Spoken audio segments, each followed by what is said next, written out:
अस्सलाम वालेकुम। प्रोग्राम में आपको खुशामदीद। ये जो यूनिटी गवर्नमेंट है, ये जब बरसरी इक़्तिदार आई तो इसने कहा था कि 2 महीने में आवाम को फ़र्क महसूस होगा, ख़ासतौर पर महंगाई का जो मामला है इसमें एक रिलीफ महसूस होगा। लेकिन 4 महीने हो रहे हैं, महंगाई कम क्या होती, महंगाई की शरह आज 45% है।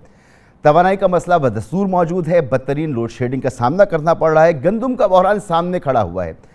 IMF के साथ मुआहदा हो गया लेकिन मईशत में खातिर ख्वाह बेहतरी नहीं आ रही, रुपए की कदर गिर रही है, डॉलर महंगा हो रहा है। और इस सूरत हाल में इमरान खान साहब ने एक फ़ाइनल कॉल दे दी है कि वो अब इलेक्शन चाहते हैं, वो ज़बरदस्ती इलेक्शन करवाएंगे और अगर इलेक्शन की तारीख का ऐलान नहीं हुआ तो फिर वो आवाम को कॉल देंगे और फिर पूरे मुल्क में एहतजाज होगा। अगर ऐसा होता है तो यकीनी तौर पर यह कोई बड़ी अच्छी बात नहीं होगी, ये मईशत के लिए भी मुनासिब नहीं होगा, मौजूदा हुकूमत के लिए भी मुनासिब नहीं होगा और इमरान खान साहब के लिए कितना मुनासिब होगा या नहीं, इस पर हम आज प्रोग्राम में बात करेंगे। और इस पर भी बात करेंगे कि यूनिटी गवर्नमेंट के पास क्या ऑप्शंस मौजूद हैं कि अगर इमरान खान साहब ऐसी कोई कॉल देते हैं तो उनकी इस कॉल को वो कैसे नाकाम बना सकती हैं और कैसे अपना वक्त पूरा कर सकते हैं। और इलेक्शन 2023 में जैसे करवाने का इनका दावा है तो 2023 में ही ये इलेक्शन करवाएंगे, उससे पहले मजबूर नहीं होंगे इमरान खान साहब के करने पर ही। कुछ गुफ्तगू हो रही है इस मामले पर। कल अता तारड़ साहब ने कुछ बात की है, राना सनाउल्लाह साहब ने बात की है और वो ये कहते हैं कि पंजाब में हुकूमत को डिस्टेबल करेंगे, इमरान खान साहब की हुकूमत को, परवेज़ इलाही साहब की हुकूमत को, और उसके लिए वो कोशिशें भी कर रहे हैं। गवर्नर राज के हवाले से ना कोई तजवीज़ ज़ेर गौर है, ना इस मामले पर कोई बात हुई है, मगर लोगों का जो पंजाब के अंदर जो हालात बनते जा रहे हैं और जिस तरीके से सूबाई हुकूमत बिल्कुल कोई काम नहीं कर रही, तो दीगर ऑप्शन ज़रूर ज़ेर गौर हैं कि हम पहले दिन से उस साइड के MPA से भी राब्ते में हैं और इंशाल्लाह अपनी कोशिश जारी रहेगी कि ये इस अजाब से पंजाब की जान छुड़ाई जाए और लोगों को पंजाब में रिलीफ फराहम किया जाए। अब सूरत हाल ये है कि पहले जब इमरान खान साहब की हुकूमत को टॉपल किया गया, उससे पहले इमरान खान साहब कोई बहुत मकबूल वज़ीर आज़म नहीं थे, बड़े मसाइल मौजूद थे और शायद अगर वो अपनी हुकूमत को कंटिन्यू करते तो उनकी मकबूलियत बहुत कम होती। एक मरतबा ये तजुर्बा किया, मरकज़ में उनकी हुकूमत ख़त्म की, पंजाब में उनके लिए मसाइल पैदा किए, उनकी हुकूमत को ख़त्म किया और उनकी मकबूलियत बढ़ गई। क्या दोबारा यूनिटी गवर्नमेंट ये तजुर्बा करेगी और फिर क्या जो रही सही इसकी कुछ साख है वो बच पाएगी? क्या ये फ़ायदेमंद होगा? मेहमानों का मैं आपसे तारुफ करूँ। अली गौहर बलोच साहब मेरे साथ मौजूद हैं, रहनुमाए मुस्लिम लीग नून के, जमशेद इकबाल चीमा साहब, रहनुमा पाकिस्तान तहरीक इंसाफ, और सीनियर सहाफ़ी और तजज़ियाकार जनाब हाफिज़ तारिक महमूद साहब मेरे साथ मौजूद हैं। आप तीनों मेहमानों का बहुत शुक्रिया। अच्छा, अली गौहर बलोच साहब, एक मरतबा आप लोगों ने तजुर्बा किया, इमरान खान साहब की गवर्नमेंट को टॉपल किया और इमरान खान साहब की जो मकबूलियत है वो बढ़ गई। अब दोबारा से इमरान खान साहब ने एक कॉल दे दी है, वो ज़बरदस्ती अब इलेक्शन कराना चाहते हैं और यकीनी तौर पर जो उनकी अवामी मकबूलियत है उनकी कॉल पे लोग निकलते हैं। तो क्या दोबारा ये कोशिशें हो रही हैं कि पंजाब में उन्हें डिस्टेबल किया जाए, जैसे अता तारड़ साहब फरमा रहे थे कि राब्ते में हैं लोग। कल राना सनाउल्लाह साहब भी कह रहे थे कि हम पूरी कोशिश करेंगे कि पंजाब में परवेज़ इलाही की हुकूमत को ख़त्म किया जाए। तो आप एक तजुर्बा कर चुके हैं, उसका नतीजा आपके सामने है, दोबारा ये आप कोशिश करने के लिए वाकई संजीदा हैं? बिस्मिल्लाहिर्रहमानिर्रहीम। देखें, पहली बात तो ये है कि इमरान खान की जो वफाक में गवर्नमेंट थी वो एक गैर जमहूरी हुकूमत थी और वो अवाम का मैंडेट चुरा कर आए थे। उनके पास अवाम का मैंडेट नहीं था और ये बात दुरुस्त नहीं है, क्योंकि ये वही गवर्नमेंट है जो RTS सिस्टम की पैदावार है और इस गैर जमहूरी हुकूमत को हमने एक जमहूरी तरीके के साथ हटाया। हमने कोई उनको इक़्तिदार में रहते हुए किसी अदालत ने उनको नहल करा। मैं अर्ज आपसे ये कर रहा हूँ कि आपने हटाया, उसके बाद इमरान खान की मकबूलियत में जो इजाफा हुआ और जो आपको सियासी उसका नुकसान बर्दाश्त करना पड़ा, आप दोबारा ये तजुर्बा करने के लिए तैयार हैं एक ऐसी सूरत हाल में जब आप 2 महीने में आपने कहा था कि महंगाई को कम करेंगे, आवाम को फ़र्क महसूस होगा, महंगाई आज 45% पे सर, आप दोबारा ये काम करने जा रहे हैं? मसूद ब्रदर, देखिए मैं आपको एक बार बताऊं, ये आपका पॉइंट ऑफ व्यू जरूर है लेकिन ना हमारी पार्टी समझती है और ना मैं समझता हूँ इस बात का कायल हूँ कि उसकी कोई मकबूलियत है। आप लोग हवाला देते हैं उस पंजाब के ज़िमनी इलेक्शन का, हालांकि उसके कई और सर्कमस्टांसेस भी हैं और उसके अलावा जो थी उस 15 सीटों में से 5 सीटें हमने जीती भी थी और जो कि उससे पहले तमाम की तमाम इमरान अहमद न्याजी साहब की पार्टी के पास थे। हालांकि उससे आजाद जीते हुए भी काफी लोग थे और वही लोग इलेक्शन में उन लोगों की वजह से भी हमने लूज किया, क्योंकि वो 4 साल इमरान खान की गवर्नमेंट में रहे, इमरान खान ने डिलीवर ना किया, उसका रिएक्शन भी, चूंकि टिकट हमारी पार्टी के थे तो लिहाजा उसका रिएक्शन भी हुआ। नंबर 1। नंबर 2, बात यह है कि जहाँ तक पंजाब की बात है तो पंजाब वो वाहिद सूबा है जहाँ पर हमारा वोट, सबसे ज्यादा वोट चुराया गया, जहाँ पर हमारा मैंडेट चुराया गया। आज भी अगर परवेज इलाही साहब बने हैं तो वो वोटों की बजाय एक अदालती फैसला, जो कि कुछ दिन पहले फैसला कुछ और आया था, उसके बाद कुछ और जजमेंट आई थी। असल बात यह है कि अगर हम डरते हैं तो फिर इमरान खान साहब KPK से इस्तीफे क्यों नहीं देते? अगर इमरान खान साहब इलेक्शन के लिए तैयार हैं तो वो पंजाब से इस्तीफे क्यों नहीं देते, हुकूमतें क्यों नहीं तोड़ते? अगर वो नेचुरली उनके, वो ये समझते हैं कि अवाम उनके साथ है, उनको पता है कि उनकी वफाक में हुकूमत नहीं रही, और वफाक में उनकी हुकूमत के खात्मे के बाद अभी भी देखे ना, पंजाब में भी उनकी हुकूमत है, KPK में भी उनकी हुकूमत है, गिलगित बल्तिस्तान में भी उनकी हुकूमत है। मुसलसल आपकी तरफ से ये बात हो रही है, मैं इसका जवाब ले लेता हूँ और फिर वापस आता हूँ आपके पास। मैं इसका जवाब ले लेता हूँ। मुसलसल आपकी तरफ से ये बात हो रही है। सर मैं आपके इसी सवाल का जवाब मुख्तर कर रहा हूँ ना, सुन ले आप छोटी सी बात। अगर इमरान खान साहब जेन्युइनली ये चाहते हैं कि मुल्क में इलेक्शन हो, और वाकई वो मतलब है कि वफाकी हुकूमत को प्रेशराइज करना चाहते हैं, एक वफाक में इलेक्शन का तो तुक नहीं बनता। उनको चाहिए कि अपनी हुकूमतें तोड़े, फिर अवाम के साथ आए, फिर मुतालबा करे, फिर उनके मुतालबे का शायद कोई वजन बन जाए। लेकिन अगर वो ढोंग रचाना चाहें, वो डुगडगी बजाना चाहें, तो उनकी डुगडगी का इस वक्त ना अवाम को असर होगा ना हुकूमत को असर होगा। हुकूमत अपना वक्त पूरा करे। ठीक है, आपकी बात बिल्कुल आगे। जमशेद इकबाल चीमा साहब, मुसलसल ये PDM की तरफ से कहा जा रहा है अगर आप संजीदा हैं इलेक्शन कराने में तो आप तोड़ दें KPK की असेंबली, आप ख़त्म करें अपनी हुकूमत पंजाब के अंदर और फिर आवाम में जाए तो आपके मुतालबे में ज़्यादा वजन आएगा। आप पर इल्ज़ाम ये लगाते हैं कि आप खुद संजीदा नहीं है इलेक्शन करवाने में। मुसलसल ये बात हो रही है। इशू है कि जो गवर्नमेंट इस वक्त बैठी है मरकज़ में या सिंध में गवर्नमेंट बैठी है, इनके साथ 2 इशूज़ हैं। एक तो ये कि परफॉर्मेंस ना आपकी तवक्को, ना मेरी तवक्को, ना किसी इनके बहुत ज़्यादा वेलविशर या अली गौहर बलोच की तवक्को, किसी भी तवक्को से हट के, किसी की भी तवक्को से हट के इन्होंने परफॉर्म किया है। हम इनको निकम्मा समझते थे, हम इनको नालायक समझते थे, लेकिन हमारी भी तवक्को से ये बढ़ गए हैं नालायकी में। 46% की महंगाई हुई है, 46% जो महंगाई हुई है, और साथ ही यहाँ पे आपके जो प्रोडक्शन सेंटर हैं वो ज़राअत है या इंडस्ट्री, वो दोनों बैठ गए, ट्रांसपोर्ट भी बैठ गई। तीसरा ये है कि 2 चीज़ें जो बुनियादी हैं ज़िंदगी मॉडर्न लाइफ की, बिजली है, गैस है, दोनों अवेलेबल नहीं है। लोड शेडिंग भी हो रही है। रेट था पहले 18 रुपये, अब हो गया 55 रुपये यूनिट का। 55 रुपये रेट होने के बावजूद बिजली अवेलेबल नहीं है। गैस आज सितंबर है, सितंबर में गैस लाहौर में गायब होना शुरू हो गई। लिहाजा आज जिसे कहते हैं ना महंगाई हुई, बेरोज़गारी हुई, तो उसके बाद बिजली जब सस्ती गैस घरों में जो गैस थी वो सस्ती थी, LPG 3-4 गुना महंगी हो चुकी है। अब लोगों को LPG ख़रीदने की पोजीशन में नहीं है, LPG भी पूरी अवेलेबल नहीं है। लिहाजा फिर आप सवाल ये हो रहा है कि आप बात कर रहे हैं फौरी इलेक्शन की, लेकिन अपनी हुकूमतें जो आपकी पंजाब और खैबर पख्तूनख्वा की हैं उनको आप डिसॉल्व नहीं कर रहे। अच्छा, मैं कह रहा हूँ कि सिंध जो है बगैर सैलाब के डूब गया, और वहाँ पे सारे लोग वहाँ पे राशन चोरी करने में या इंटरनेशनल इमदाद बैगर बन के लेने में और उसमें करप्शन करने के चक्कर में वज़ीर आला, वज़ीर आज़म, बाकी सारे वहाँ पे फिर रहे हैं। और वहाँ पे आज भी 80% सिंध में पानी खड़ा है, 2 फुट 3 फुट 4 फुट। लोग सड़कों पर बैठे हैं, बीमार हो रहे हैं। एक इंसानी अलमिया ने जन्म ले लिया, लेकिन उसका कर कुछ नहीं रहे। सो आज इशू जो कर रहे हैं वो ये कर रहे हैं कि पर्चे दे दो, दहशतगर्दी कर दो, ये कर दो, वो कर दो, और ताकि सवाल ना हो।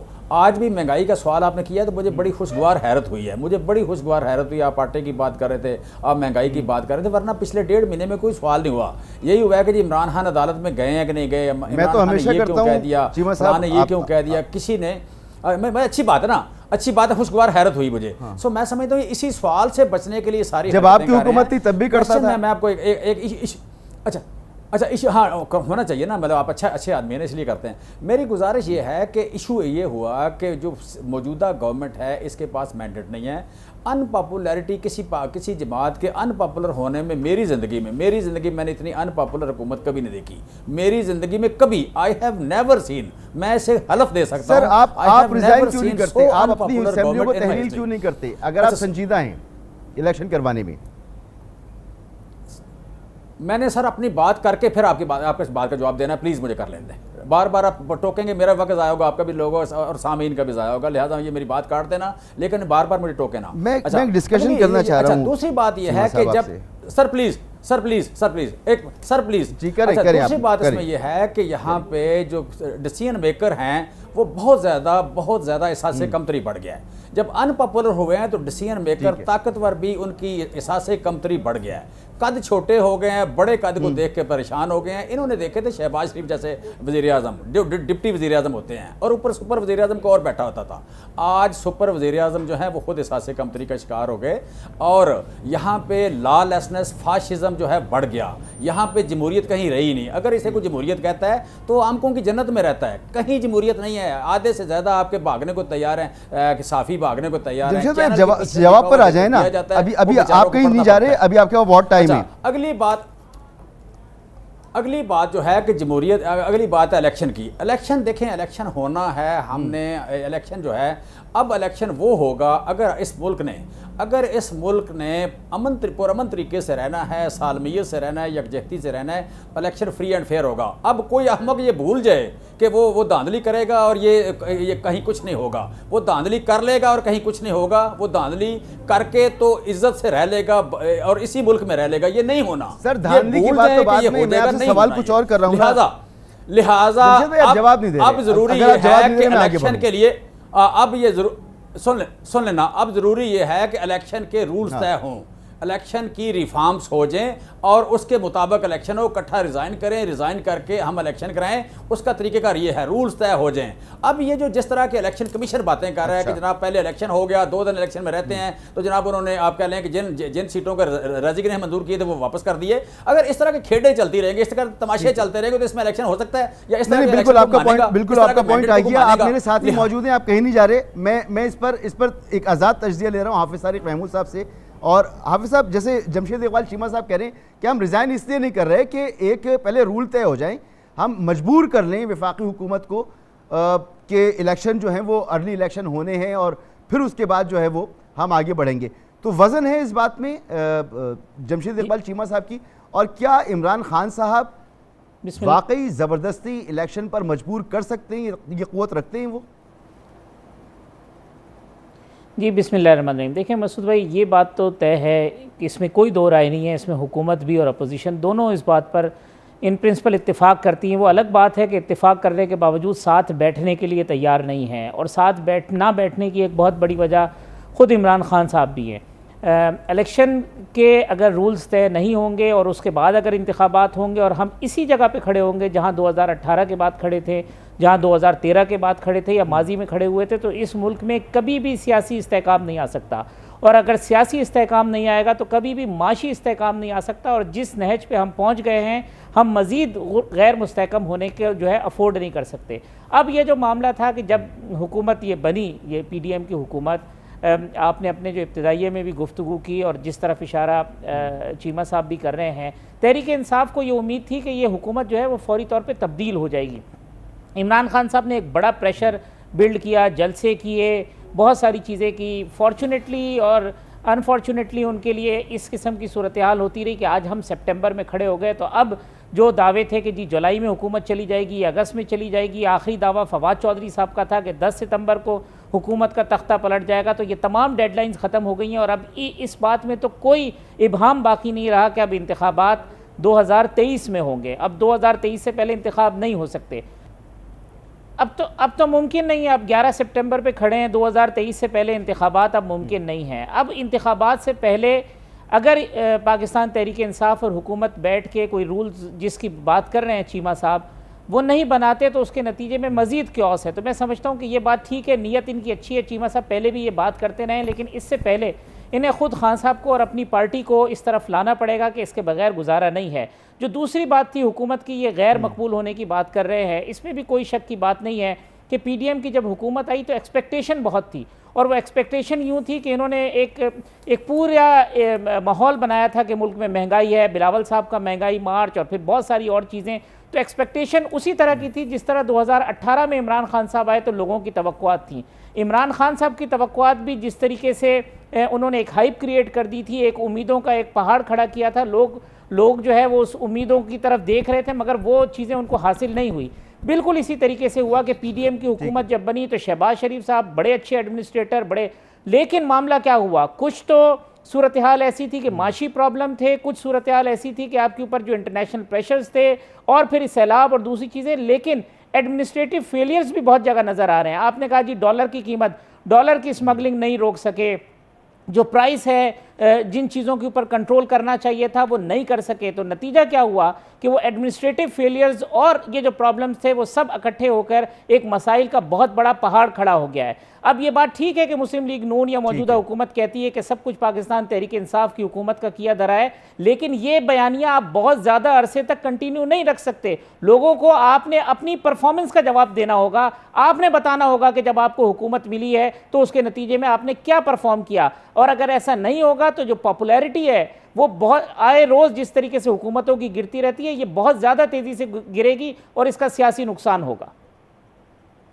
अच्छा, अब ऐसी सूरत में जब इमरान खान साहब कॉल देते हैं और लोग बाहर निकलते हैं तो क्या वाकई आप समझते हैं कि ऐसी कॉल हो सकती है इमरान खान साहब की कि वो हुकूमत को, इस सिस्टम को मजबूर करें?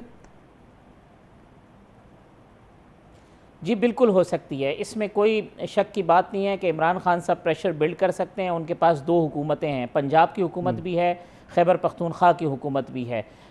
उनकी अपनी एक पॉपुलैरिटी है, कोई उसको माने या ना माने, उनके साथ लोग हैं, वो बड़े तेज़ी के साथ मोमेंटम बना रहे थे। सैलाब की सूरत हाल से वो मोमेंटम डिस्टर्ब हुआ और आज की इत्तला ये है कि इमरान खान साहब की जो कोर कमेटी है उन्होंने मशवरा दिया है कि अब आप महंगाई को बेस बना के अपना पॉलिटिकल मोमेंटम बने। तो कोई बईद नहीं है कि पीटीआई की जानिब से आप ये ऐलान सुने कि आप वो महंगाई के खिलाफ मुजाहरे करें, तो मोमेंटम बन सकता है। इसी वजह से जो मौजूदा हुकूमत है वो चाहती है कि उससे पहले पंजाब की हुकूमत टॉपल हो, परवेज़ इलाही की हुकूमत ख़त्म हो, ताकि पंजाब के अंदर जो है वो मुस्लिम लीग नून की हुकूमत बन सके, और वो जो अगर प्रेशर जो खान साहब दोनों तरफ से बनाना चाहते हैं वो बनाने में कामयाब ना हो सके। तो दो तरफा जो सियासी रस्साकशी है वो जारी है। कामयाब कौन होता है ये तो आने वाला वक्त बताएगा, लेकिन खान साहब में ये कैपेसिटी है कि वो प्रेशर बिल्ड करें, और फिर वक्त इतना कम रह जाएगा कि उसके बाद जो है इसका मतलब ये है अगर 2-4 महीने आगे पीछे होना कोई मसला नहीं होगा।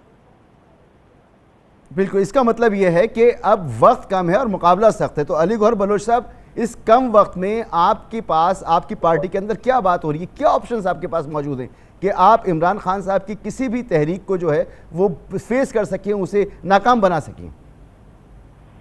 देखिए, पहली बात तो ये है कि इमरान खान साहब में मेरा ख्याल है सख्त नहीं है कि वो कोई तहरीक चला सकें। वो उन्होंने चंद लोगों को वर्गलाया, जलसे किए हैं, और आपने देखा कि जब मुल्क में सलाब की तरह तबाहकारियां हैं तो इमरान खान साहब जो है वो तमाम सिलसिले छोड़कर जो है वो मतलब के सियासी जलसों करने का डोंग चाह रहे हैं। और वो कहते हैं अली भाई, आपको देखिए, हम यहाँ पर जो गुफ्तगू कर रहे हैं और लोग भी आपको देख रहे हैं, जिस तरह से आप इसे डाउन प्ले करने की कोशिश कर रहे हैं, मामला ऐसा है नहीं। अगर आप समझ रहे हैं तो ठीक है, आपके लिए बहुत बेहतर होगा। अगर आपने हकीकत से मुंह छुपाना है तो अलग बात है। प्रॉब्लम है आपके लिए, आपकी एक स्ट्रेटजी होनी चाहिए, वो है आपके पास या नहीं है? देखिए मसूद रज़ा, देखिए वो आपकी राय है, लेकिन आप तो अपने अल्फाज मेरे मुंह में तो मेरा भाई नहीं डाल सकते ना। सीमा साहब की अपनी राय है, आपने बड़ी नहीं सर, आप बिल्कुल अपनी बात करें। लंबी चौड़ी तकरीर सुनी है और जिस पर के वो आपको आपके सवाल का जवाब भी दे रहे थे, लेकिन खैर मुझे उससे नहीं, वो आप प्रोग्राम कर रहे हैं, आपका पसंद है, आप उनसे जवाब देते, उन्होंने आप बात कीजिए, आप बात कीजिए। मैं तो गुड फेथ में आपसे कह रहा था, लोग देख रहे हैं। नहीं, बिल्कुल ठीक है। देखिए, बात के लिए हम पॉलिटिकल लोग हैं, मैं पॉलिटिकल वर्कर हूँ, और गुजारिश करने का मतलब ये है कि 2018 में जब इन लोगों की हुकूमत आई थी और जिस वक्त मियां नवाज शरीफ साहब को नायल किया गया था, हमारी पूरी पॉलिटिकल जो फ्रंट लाइन की लीडरशिप थी उनको झूठे मुकदमात में जेलों में बंद किया था। इसी मुल्क में एक वो वक्त भी था जब जमशेद चीमा साहब भी जानबूझकर अपने पेपर रिजेक्ट करवा दिए। ये भी हमारी उस वक्त की फेस नहीं कर पा रहे थे, हालांकि ये हुकूमत में बैठे थे, इन्होंने पता था कि मैंने इलेक्शन लूज करना है, इस वजह से इनके भी इतराज लगे और हमारी वो जो बहन थी इनकी मिसेज, उनके पेपर भी इन्होंने रिजेक्ट करवा दिए। दूसरी गुजारिश ये है कि अगर इमरान अहमद न्यारी साहब में शिक्कत है तो कल गुजरावाला के जलसा में वो कहते थे ऐलान दूंगा, हम तो तरस गए हैं उनके ऐलान सुनने के लिए। वो तहरीक, हाँ एक तहरीक चलाई थी, वो इस्लामाबाद की तरफ आए। इमरान अहमद न्यारी साहब जब भी आए हैं वो मुल्क में इंतशार फैलाने के लिए आए हैं, वो मुल्क में और अपने शहरों को लॉकडाउन करने के लिए आए हैं। इस्लामाबाद में सुप्रीम कोर्ट ऑफ पाकिस्तान ने फैसला दिया, इसके बावजूद उन्होंने वायलेशन की। 25 लाख लोग कहते थे लोग आएंगे, 25 शर्त लेकर आ गए, जिन्होंने आकर चौकों पर अच्छा अली भाई, ये इस बड़ी लंबी बातचीत चली रहेगी। अभी हाफिज साहब ने भी आपको याद दिलाया कि आपकी पूरी तहरीक जो थी पीडीएम की जमातों की, वो महंगाई के खिलाफ 4 साल तक इमरान खान साहब के खिलाफ आप लोग तहरीक चलाते रहे। कभी मौलाना फजल रहमान, कभी जरदारी साहब, कभी बिलावल साहब, कभी मरियम साहिबा, जल से बड़े बड़े आप लोग भी करते रहे। लेकिन इस वक्त इमरान खान को काउंटर करने के लिए समझा जा रहा है कि नवाज शरीफ साहब का मुल्क में होना बहुत ज़रूरी है। अब आपकी हुकूमत है, नवाज शरीफ साहब एब्सकॉन्डर हैं, अदालतें उनको बुला रही हैं, आप कानून का एहतराम ना करने का इल्ज़ाम इमरान खान पे लगाते हैं। नवाज शरीफ साहब कब आएंगे? अब देखिए, बात यह है कि नवाज शरीफ साहब 3 बार मुल्क के प्राइम मिनिस्टर रहे हैं, और वो प्राइम मिनिस्टर रहे हैं जिसने हमेशा बहरानों में हुकूमत की और पाकिस्तान के अवाम को रिलीफ फराहम किया और उसकी कीमत भी चुकाई। एक कीमत उस वक्त भी चुकाई थी जब उन्होंने अमेरिका में, और जो उस वक्त के सदर ने कहा था कि आप एटमी धमाके ना करें, लेकिन नवाज शरीफ ने उनकी ऑफर जो कि अरबों डॉलर की थी जूते के नोक के ऊपर रखी और मुल्क का वकार बुलंद किया, पाकिस्तान के अवाम का वकार बुलंद किया, पाकिस्तान की सलामती को तकवीत दी, और आपको पता है एटमी धमाके किए थे। उसके बाद भी उनकी हुकूमत गिराई गई, उसके बाद भी उनके खिलाफ मूव किया गया। इनको जो 2018 में, अभी महंगाई की आप बात कर रहे हैं, 2018 में जो हमने इनको पाकिस्तान दिया था, ये इन्हीं का किया जरा है। ये जो इन्होंने भयानक शराय, सर अब नवाज शरीफ आपको रेस्क्यू करने आएंगे या नहीं आएंगे? मुल्क की मईशत को तबाह जो किया है वो इमरान अहमद न्याजी कंपनी ने किया है। और आप भी कहते हैं कि हमने 5-15 अरब के, पता नहीं 5 अरब इकट्ठा कर लिए सलाब जदगान के लिए। भाई तो 20 लाख 30 लाख वाला अकाउंट तो बता देने, मीडिया पर आपके प्रोग्राम में दे दें। अभी आप जमशेद साहब पे इल्जाम लगा रहे थे कि वो जवाब नहीं दे रहे, अब आप जवाब नहीं दे रहे। मेरा नवाज शरीफ साहब पाकिस्तान आएंगे, मैंने तो स्टार्ट में आपको कह दिया, आने वाले इलेक्शन को वही लीड करेंगे, वही कैंपेन चलाएंगे और इंशाल्लाह चौथी बार वजीर आजम भी बनेंगे और इन तमाम मामला को फेस भी करेंगे। और फेस हमने किया है और हम फेस कर रहे हैं। ये जो खप डालते हैं, अभी तो इमरान अहमद न्याजी साहब तो आज भी निजाम के लड़ में, जहाँ पर आपने देख लिया कि जो फैसले दानियाल अजीज के खिलाफ आए, जो सर जी मैंने पहले ही कहा था वक्त कम और मुकाबला सख्त है। कब आएंगे नवाज शरीफ साहब? अपने दौरे हुकूमत में नहीं आ पा रहे। पता है क्या, आपका जो बयानिया है वो बन नहीं पा रहा कि आप जब कहते हैं इमरान खान साहब को कि कानून का एहतराम नहीं करते, तो हम देखते हैं फिर नवाज शरीफ साहब क्या कर रहे हैं। वो तो सेहतमंद हैं, वो नहीं आ रहे मुल्क में। हमजा शहबाज साहब आपके वजीर आला थे और उसके कैंडिडेट शायद अब भी हों, अगर आगे आप कुछ करें, लेकिन जहां उनकी वजारत ख़त्म होती है वो मुल्क से बाहर चले जाती हैं, तो ये नुकसान दे रही हैं चीज़ें आपको। शायद आपको इस बात का एहसास नहीं हो रहा। जमशेद इकबाल चीमा साहब, कितने पुरुमीद हैं आप? आज भी आप कुछ जलसे वलसे कर रहे हैं, आपको जाना है, मुझे एहसास है इस बात का, तो कितने पुरुमीद हैं आप कि आप के लिए हर्डल्स पैदा नहीं होंगी? क्योंकि सिर्फ हुकूमत नहीं, पूरा सिस्टम है, पूरा सिस्टम जब चाहेगा तो ही आपकी बात मानी जाएगी। जी देखें, एक तो होती है सब्जेक्टिव स्टेटमेंट, दूसरी होती है कि कुछ फिगर्स होती हैं या रियलिटीज़ होती हैं। रियलिटी ये है कि इस वक्त तकरीबन 45-46% महंगाई है। 46% महंगाई में SPI जो रोज़ खाने पीने की चीज़ें हैं या तेल, अपना एनर्जी और फूड, इन दोनों की महंगाई ज़्यादा है। लिहाजा आप कह लें कि नए, पहले जब हमारी हुकूमत गई है 90 लाख लोग थे गुर्बत की लकीर से नीचे, जो एक्सट्रीम गुर्बत है। एक्सट्रीम गुर्बत होती है कि गुर्बत से 50% नीचे, अच्छा गुर्बत की जो लकीर है उससे भी आधी इनकम जो उनकी होती है, आधी से कम इनकम। सो पाकिस्तान का स्टैंडर्ड है $1.9। $1.9 से जिनकी आधी इनकम है वो आप कह रहे गुर्बत की एक्सट्रीम गुर्बत, वो थे 90 लाख लोग। 90 लाख लोग आज की डेट में वो 4 करोड़ से बढ़ गए हैं। और यहाँ तकरीबन को 3 से 4 करोड़ लोग ऐसे थे जो लोअर मिडिल क्लास में थे, वो भी गुर्बत की लकीर से नीचे चले गए हैं। ये 5 महीने की परफॉर्मेंस है। एक स्टैंडर्ड ये है।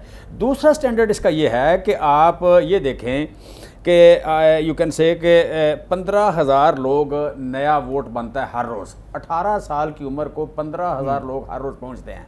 रिसेंट कुछ यूनिवर्सिटियों ने लाहौर में सर्वे किया है कि नए लोग जो 18 साल से लेकर 30 साल की उम्र के लोग हैं, ये इनमें 80% वोट PTI का है। अब जितने लोग अगर इस हिसाब से हम देखते हैं तो 15,000 वोट में से 12,000 वोट हमारा है, 3,000 सारी जमातों का है। हमें हर रोज़ 9-10 हज़ार वोट की लीड मिलती है। ये यहाँ बैठ के सोचते हैं कि चंद दिन बाद, चंद महीने बाद, फलाने वक्त कोई हालात ठीक हो जाएंगे। भाई आप अगर सिर्फ 5 महीने में 4 करोड़ लोग नए गुर्बत की लकीर से नीचे ले जाएं और लोगों का खाना पीना मुश्किल हो जाए, बिजली का बिल ना दे सकें, और फिर आपकी ये तवक्कुआत हो। हम मगर मैं जो आपसे सवाल कर रहा हूँ जमशेद भाई, वो ये कर रहा हूँ कुछ लोग कि आप ये 22 करोड़ आपके भले से वोटर हो, सपोर्टर हो, लेकिन सिर्फ इससे हुकूमत नहीं बनती, इससे आपकी बात नहीं मानी जाती। आपको अपने रवैये को भी देखना होता है, आपको और भी लवाजमात हैं, आप मुझसे बेहतर समझते हैं। तो उस तरफ क्या सूरत हाल है?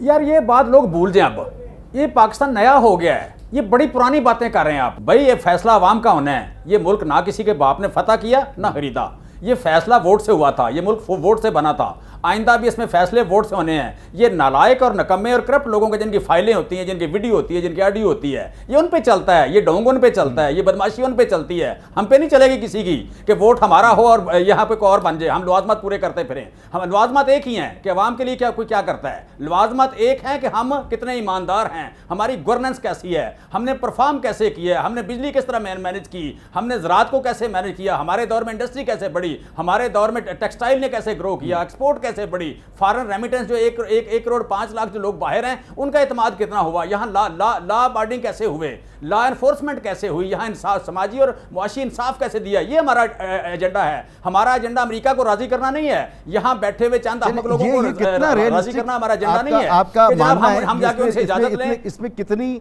हकीकत पसंदी मौजूद है जमशेद भाई? मुझे हाफिज साहब से मैं पूछता हूँ, एक मुख्तसर सी मुझे ब्रेक लेने दें।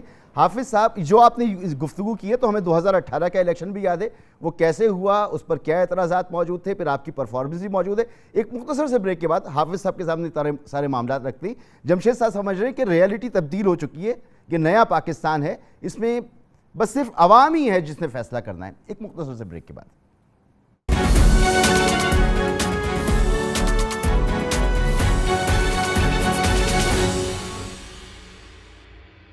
प्रोग्राम में आपको एक बार फिर खुशामदीद। ब्रेक से पहले जैसे जमशेद इकबाल चीमा साहब कह रहे थे कि अब ये नया पाकिस्तान है, नया दौर है, पुरानी बातें आप छोड़ दें। लेकिन मुझे लगता है कि कोई भी रियासत हो वहाँ पर एक नज़्म व ज़ब्त सियासत का भी खासा होता है। हाफिज़ तारिक महमूद साहब, जमशेद इकबाल साहब की बातों से आप कितना इत्तेफाक करते हैं? वो कहते हैं सिर्फ अवामी मकबूलियत हमारी है और अब हमें कोई नहीं रोक सकता, दीगर लवाजमात की अब कोई ज़रूरत नहीं है। तो रवैया जो तहरीक इंसाफ का है उसमें बेहतरी लाजमी है, होनी चाहिए, क्या जिस मोमेंटम पे इमरान खान साहब चल रहे हैं उसमें वो अपने मकासद में कामयाब हो सकते हैं? पाकिस्तान में बसने वाले 22 करोड़ आवाम की कि जब राज करेगी खल्क़े खुदा, जो मैं भी हूँ और तुम भी हो, लेकिन प्रैक्टिकल पोजीशन जो है ये नहीं है। और ये बात ख़ुद चीमा साहब भी बहुत अच्छी तरह से जानते हैं। पाकिस्तान तब्दील ज़रूर हो रहा है, पाकिस्तान जो है वो नया पाकिस्तान बन गया है, मगर इतना नया भी नहीं बना जिस तरफ इशारा जमशेद इकबाल चीमा साहब कह रहे हैं कि जो आवाम चाहेंगे उनकी तरफ होगा। इस मुल्क के अंदर इलेक्टोरल सिस्टम को आप उठा के देख लें, इस मुल्क के जुडिशल सिस्टम को उठा के देख लें, पार्लियामेंट्री सिस्टम को उठा के देख लें, ब्यूरोक्रेसी के सिस्टम को देख लें, और पार्टिसिपेशन जो लोगों की है वो उठा कर देख लें। ये इस मुल्क के अंदर, ये अल्लाह करे कि वो दिन आए जिसकी तरफ इशारा कर रहे हैं, मगर हमारी जो सियासी जमातें हैं वो ये बातें उस वक्त करती हैं जब अपोजिशन में होती हैं। हमने वोट को इज़्ज़त दो के नारे भी सुने, और हम क्या अब हम ग़ुलाम हैं या क्या हम ग़ुलाम हैं के नारे भी सुन रहे हैं, लेकिन इन नारों के बाद जो हतमी नतीजा निकलता है वो अवामी ख्वाहिशात के बरक्स निकलता है। हम देखते हैं कि जब मखसूस किस्म की कानून साजी होती है तो तमाम सियासी जमातें अवाम को, अवामी मफाद को, पाकिस्तान की जो नॉर्म्स हैं उसको छोड़ के किस तरीके से रातों रात इकट्ठी हो जाती हैं। हम ये देखते हैं कि किस तरीके से जब कहीं से ठंडी हवा का झोंका चलने लगता है तो उस ठंडी हवा को हासिल करने के लिए सियासी रहनुमाओं की दौड़ें लग जाती हैं। और फिर हम ये भी जानते हैं कि किस किस तरीके से आशीर्वाद होती है, और जब ये हवा चलती है किसी के लिए गर्म तो वहाँ से लोग जो है वो पत्तों की तरह झड़ने लग जाते हैं और यकायक जो है वो रातों रात दूसरी पार्टीज़ में शामिल हो जाते हैं।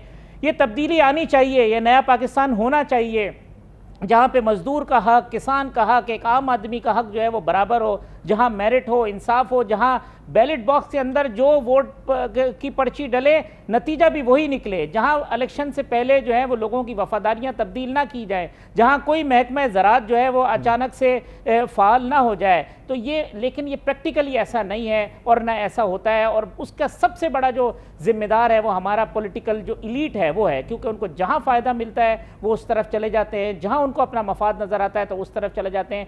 बातें बहुत अच्छी कर रहे हैं, लेकिन चीमा साहब अपने राइट और लेफ्ट में देखें और इमरान खान साहब के राइट और लेफ्ट में देखें तो उन्हें पता चल जाएगा कि कितने लोग ऐसे हैं जो दिल से नया पाकिस्तान चाहते हैं, कितने लोग ऐसे हैं जो ट्रांसपेरेंट इलेक्शन चाहते हैं, कितने लोग ऐसे हैं जो अवाम की हक हुक्मरानी चाहते हैं।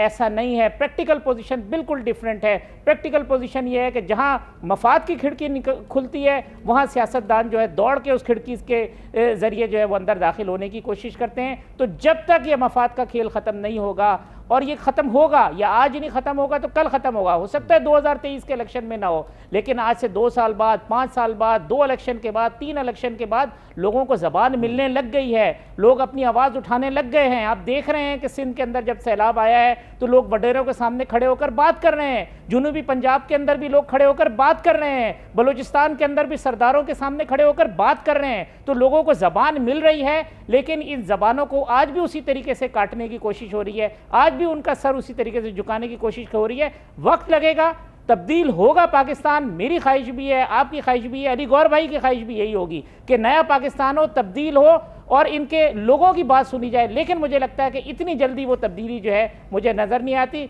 जिन लवाजमात का आप जिक्र कर रहे हैं उनके असरात बहुत ज्यादा गहरे हैं, उनकी जड़ें बहुत गहरी हैं, इतनी जल्दी नहीं निकलेगी।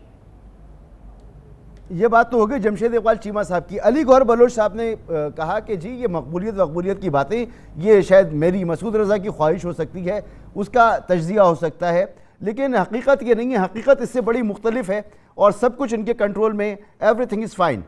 इस पर आप क्या कहेंगे? मेरा ख्याल है अली गौर बलोच साहब बड़ा हल्के के सियासत करते हैं, उनको अपने हल्के की सूरत हाल भी पता होगी। महंगाई की वजह से, बाकी सारे मामलात की वजह से चीज़ें तब्दील होती हैं। हाँ, अली गौर भाई को ये अंदाज़ा हो कि शायद आज से 4-6 माह के बाद जो मुस्लिम लीग नून सोच रही है या मौजूदा हुकूमत सोच रही है कि हम 2-4-6 महीने के अंदर चीज़ों को ठीक कर देंगे तो इमरान खान की मकबूलियत में कमी आएगी। इमरान खान साहब बिल्कुल इसके एडवर्स सोच रहे हैं। वो सोच रहे हैं कि ये 2-4-6 महीने जब हुकूमत करेंगे तो उसके नतीजे में इनकी पॉपुलैरिटी और नीचे चली जाएगी और इनकी जो सियासी मकबूलियत में कमी वाक़ई होगी, लिहाजा उसका सियासी फ़ायदा होगा। तो अब ये कहना इमरान खान साहब, ये देखें, एक सियासी हकीकत है, वो सियासी हकीकत आइंदा इंतखाबात में कितनी कामयाब होती है, कितनी कामयाब नहीं होती। पाकिस्तान के इलेक्शन के डायनामिक्स बिल्कुल डिफरेंट हैं। ये इलेक्टेबल्स के इलेक्शन होते हैं, बिरादरी के इलेक्शन होते हैं, और बहुत सारे फैक्टर्स हैं जो इसके अंदर काउंट होते हैं, जिसका मैंने जिक्र किया है। ये अब तो इलेक्शन से कुछ अरसा पहले पता चलेगा कि सूरत हाल क्या है। लेकिन ये कहें कि इमरान खान साहब की मकबूलियत नहीं है, ठीक है, अली गौर साहब उनके पॉलिटिकल ओपोनेंट हैं, वो इसी तरह से सोचते होंगे, वो इमरान खान की इस मकबूलियत को एक बबल समझ रहे होंगे कि सियासी बबल है जो कुछ अरसे के बाद जो है वो ख़त्म हो जाए, और ऐन मुमकिन है कि ऐसा हो, ये बहुत ज़्यादा सस्टेनेबल नहीं हो। लेकिन ये कहना कि इमरान खान साहब के साथ लोग नहीं हैं, इमरान खान साहब की पॉपुलैरिटी बिल्कुल ख़त्म हो गई है, मैं समझता हूँ कि ये शायद थोड़ी सी जो है वो दुरुस्त नहीं होगा, ज़्यादा ख्वाहिश पर मबनी बात है अली गौर साहब की। ठीक, अली गौर बलोच साहब, आपकी स्ट्रेटेजी, मैं कल भी बात कर रहा था आपके लोगों से, मैं आज भी आपसे पूछ रहा हूं, आपकी कोई वाज़ेह स्ट्रेटेजी का मौजूद ना होना ये बड़ा अलार्मिंग है। देखिए, बात ये मुसलसल, मैं सिर्फ एक छोटी सी मुख्तर बात करूंगा। अभी चीमा साहब से बात बता रहे थे, खैर आप साहब तो भाई हैं मेरे, उनके काफी बातों से मैं बात करता हूँ, जाहिर है कि उनका एक के बड़ा नुकसान अपना नुकता नजर है, लेकिन जाहिर है हम सियासी वर्कर हैं, हम एक सियासत के ताले दिले में हमारा सोचने का एक अपना अंदाज है, क्योंकि हमने फील्ड में परफॉर्म करना होता है, पॉलिटिक्स करनी होती है, आवाम से बराह रास्त हमारा भी वास्ता होता है। तो जाहिर ये कि अभी करप्शन पे बात कर रहे थे चीमा साहब, एक लफ्ज उन्होंने फिक्रा बोला कि भाई हम किसी के गुलाम नहीं है, हमें कोई ब्लैकमेल नहीं कर सकता। माजरत के साथ चीमा साहब मेरे और राजा साहब हम सबसे बड़े काबिल एहतराम भाई हैं। अगर आप इतने नीट एंड क्लीन है तो आपने सारा गोभी को बाहर क्यों खराब करवाया है? अगर आप इतने नीट एंड क्लीन है तो आज तक आप BRT पिशावर के पीछे स्टे ऑर्डर लेकर क्यों चुके रहे हैं? अगर आप इतने नीट एंड क्लीन है तो आपके जो कोरोना का फंड जो बाहर के ममालिक से आया था उसके ऊपर भी आज ही की हुकूमत के एडिटर जनरल ऑफ पाकिस्तान ने इतराज़ात लगाए कि उन चीजों में करप्शन हुई है। तो गुजारिश करने का मकसद ये है कि ये नीट एंड क्लीन नहीं है। ये पाकिस्तान के अवाम इनको जानते हैं कि इनके दौर में पाकिस्तान के सबसे बड़े करप्शन के रिकॉर्ड कायम हुए। उसके बाद हाँ, महंगाई जो कि इनके दौर के मुआवजे थे, जिसकी वजह से आज महंगाई है, अभी 2-6 महीने में परफॉर्म करना बड़ा मुश्किल है, लेकिन हालात बेहतरी की तरफ जाएंगे।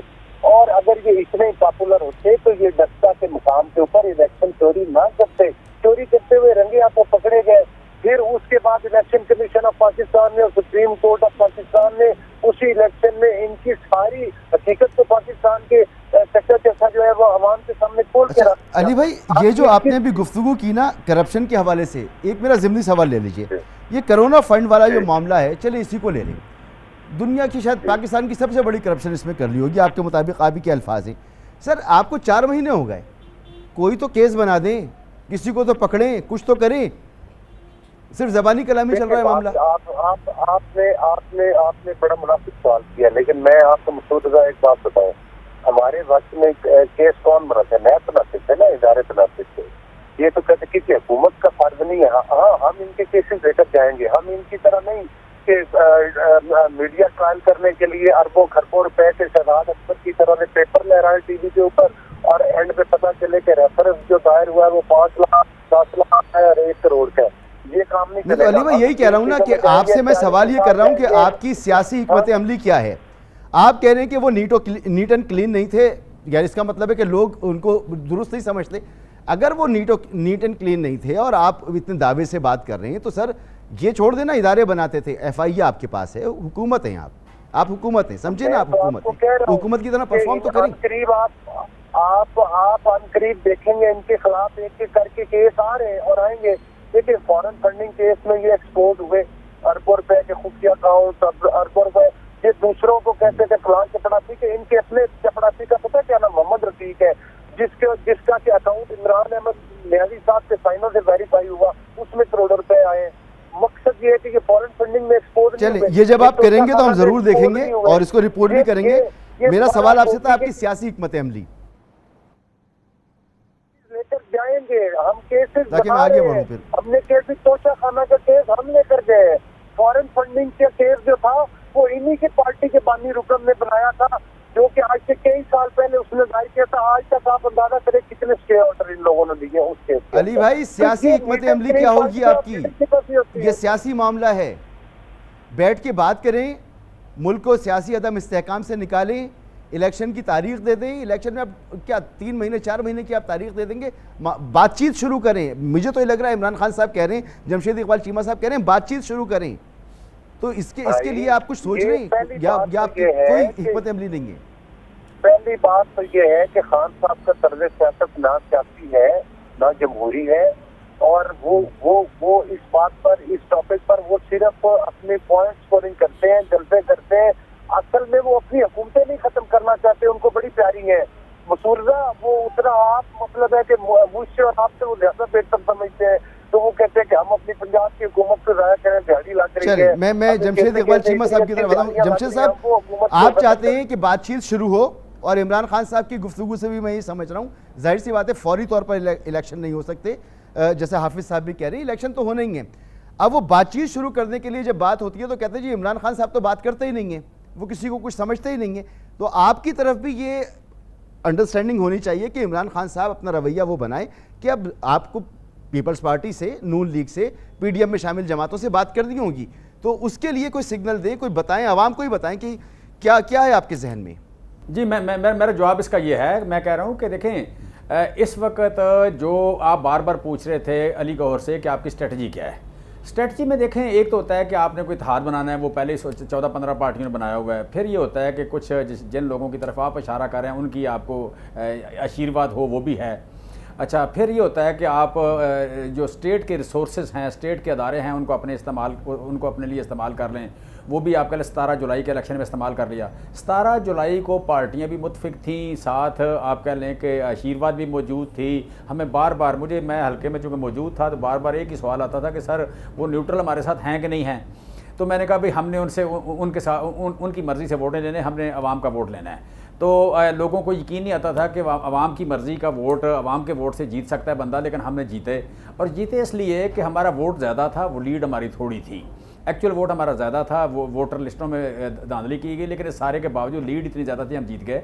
अच्छा, अब उसके बाद क्या हुआ? 17 जुलाई के बाद जो बिल आया, 17 जुलाई के बाद जो बिल आया, मसूद साहब आप ना शायद अमीर आदमी हैं, आपको शायद पता ना हो, 18 रुपये बिल और 55 रुपये के बिल फ़ी यूनिट बड़ा फ़र्क है। 18 और 55 का जो फ़र्क है वो आप कह रहे हैं 2-3 लाख रुपए तनख्वाह लेने वाले बंदे से भी मैनेज नहीं होता, और कहाँ 60,000, 50,000, 40,000 तनख्वाह लेने वाला जो है, लोगों का दिल करता है कि वाकई लड़ पड़ें, और लोग लड़ने को तैयार हैं इस वक्त। और इसी तरह गैस का हुआ, इसी तरह आटे का हुआ, बाकी चीज़ों का हुआ। सो ये जो है ना जी स्ट्रेटजी, और फिर जिन लोगों की इनको हमायत हासिल होनी चाहिए थी वो तो मौजूद है। जो परफॉर्मेंस अगर नहीं है तो फिर स्ट्रेटजी बाकी कौन सी? ये स्ट्रेटजी अपोजिशन की होती है, स्ट्रेटजी गवर्नमेंट की नहीं होती। गवर्नमेंट का काम होता है कि लोगों को इंसाफ नहीं, आपकी स्ट्रेटजी भी होगी ना, आपको इन्हें बातचीत पे मजबूर करना है। वो कहते हैं कि इमरान खान साहब तो बात करने की रवादारी नहीं है। नहीं, हम बात करने को तैयार, ऐसी कोई बात नहीं है। ये इशू नहीं है। इशू है कि इलेक्शन पे बात करने को। ये नहीं है कि आप कह लें कि एक आप कह लें कि गैर कानूनी गवर्नमेंट हो, ज़बरदस्ती आप कह लें वोट खरीद के आए हों, और उनके साथ हम बैठ के इस तरह मुज़ाकरात कर रहे हैं जैसे हुकूमत चलानी कैसे है। वो बार बार हमें कहते हैं कि आगे मैं बताया हुकूमत चलानी कैसे है। भाई आप इलेक्शन पर बात करें, इलेक्शन पर बात करें, कल बैठ जाते हैं, हमें तो कोई इशू नहीं है। मैं देखें फ्रैंकली मैं कहना क्या चाह रहा हूँ, मैं कहना चाह रहा हूँ कि जो लोगों के साथ हुआ, लोग अब ये जो इसे कभी लाइट ना लें। पाकिस्तान की तारीख में कभी नहीं हुआ कि एक बंदा खड़ा हो जाए स्टेज पे और 40 शहरों में जलसे शुरू हो जाएं। ये पाकिस्तान की तारीख में कभी नहीं हुआ। और 40 के 40 शहरों में नंबर जो है बड़ा रीजनेबल हो, किसी बड़े जलसे के बराबर हो। अब अगर ये हो तो फिर भी आपको समझ ना आए, आप हैंडलर हों, आप न्यूट्रल हों, आप पॉलिटिकल हों, आप सियासी जमात हों, आप साफ़ी हों, आप दानिशवर हों, अगर आपको फिर भी ये समझ ना आए तो मैं समझता हूँ ये बड़े अफसोसनाक बात है। ये आप कह लें कि अगर ये आपका कोई लालच, कोई फियर, कोई अना ये आपको इस बात पे मजबूर करे कि आपने अंडरस्टैंड नहीं करना, तो आप मुल्क का नुकसान कर रहे हैं। बड़े लोग जो हैं, बड़े लोगों के फैसले मुल्क का फ़ायदा करते हैं या नुकसान करते हैं। बड़े लोगों को अना या ग्रीड या किसी खौफ का शिकार नहीं होना चाहिए, किसी एहसास कमतरी का शिकार नहीं होना चाहिए। उन्हें मेरिट पे फैसले करने चाहिए। आज का मेरिट, आज की स्ट्रेटजी यही बनती है कि इलेक्शन की तरफ जाएं, फ्री एंड फेयर इलेक्शन की तरफ जाएं, बाकी लोग अवाम फैसला करे। अवाम को इररेलेवेंट करना, आप बात कर रहे थे ना कि जी कुछ और भी लवाजमात हैं, आप बेसिकली बात कर रहे हैं कि जो दो चार लोग बैठे हुए हैं वो रेलेवेंट हैं और 22 करोड़ 75 लाख लोग इररेलेवेंट हैं। आप ये बात कर रहे हैं। मैं कहता हूँ 22 करोड़ 75 लाख लोग रेलेवेंट हैं। मैं बात कर रहा हूँ कि आपकी ये हर मुल्क में होता है, ये सिर्फ पाकिस्तान की बात नहीं है। अमेरिका में भी जब हुकूमतें बनती हैं तो फिर उनकी एक सिक्योरिटी क्लियरेंस होती है। आपके बयानात, आपके जो मामलात हैं, पागल हो उसको ठीक करना होगा। देखें, लगता है मुझे कैसा करना होगा आपको। मसूद देखें, इस तरह के फैसले उनके बारे में होते हैं जो पागल हों, जो दहशतगर्द हों, जो कानून उनके पास ना हो। एक ब्रेक लेना है मुझे, और ब्रेक के बाद सबसे इंपॉर्टेंट सवाल ये कि बातें चाहे कितनी भी हो जाएं, आना है टेबल के ऊपर इलेक्शन से पहले। वो कब तक होगा? मैं हाफिज सादिक से पूछूंगा कि वो क्या समझते हैं, कब तक इन दोनों को टेबल पर बैठना होगा, वो कौन सा वक्त होगा, कितने हफ्ते लगेंगे, महीने लगेंगे, दिन लगेंगे कि ये लोग बैठेंगे और बात करेंगे? वो क्या देख रहे हैं एक ब्रेक के बाद।